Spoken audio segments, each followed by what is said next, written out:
Fantasy Philosophers is brought to you by fantasy-info.com.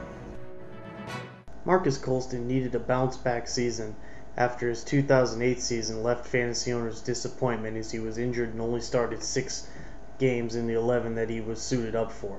Bounce back he did as he posted a good year with 9 touchdowns and over 1,000 yards receiving. He didn't quite put together the yardage that I was hoping that maybe he would get, as he had just barely over 1,000 at 1,074.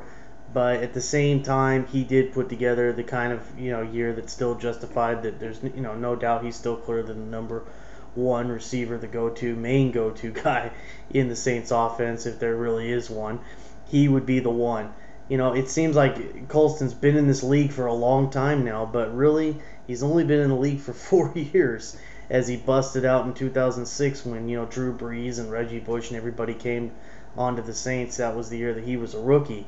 He just broke out real fast. Out of the 4 years that he's played, he's had at least 8 touchdowns in 3 of those seasons. Again, the one year that was the disappointment was his 3rd season in 2008, when he only had 5 touchdowns and he had 47 yards and 706 yards.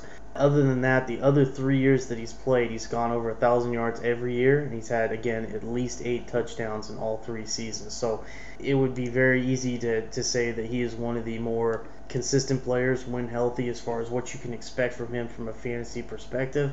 He's not necessarily a game breaker, but at the same time, his yards per catch have been pretty good actually the last couple of seasons. He's averaged over 15 yards a catch both of the last 2 years, so that is encouraging to see. I think in some ways I always thought him as more of a possession guy, but he has made some bigger plays. Obviously with Drew Brees there and the way that they're aggressive, you should be able to get some aggressive, long plays down the field because that's the way that they play their system.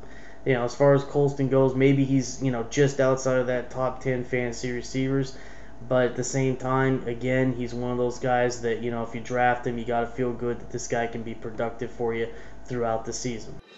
For more fantasy football information, go to fantasy-info.com and sign up for our free e-newsletter. Good luck in your 2010 Fantasy Football League. As an added bonus, the Fantasy Info guys will include their 5 secret tips for success in fantasy